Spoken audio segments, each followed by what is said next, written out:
There are generally two major sizes of recipe binders. You've got the full page size recipe binder. You just take an 8.5 by 11 sheet of American paper and slide it in, and that's what this is designed to hold. A half page binder, you just fold that same sheet of paper in half, and that's what this is designed to hold, about 8.5 by 5.5. This is the third size.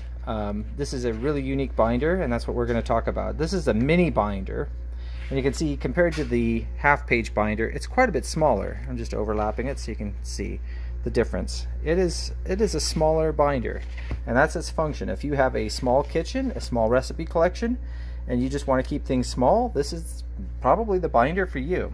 But it is a unique binder, and nothing else works with it.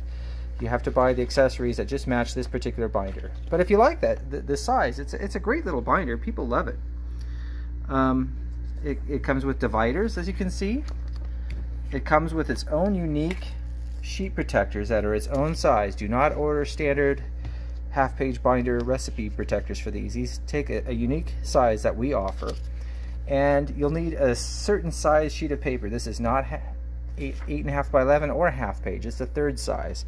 It's its own unique size. You write your recipe on here, and then you insert them into the protectors. If you need extra protectors, we have them on offer. It's a great, like I said, it's a great little binder. Small, lightweight, and people love it for the right application.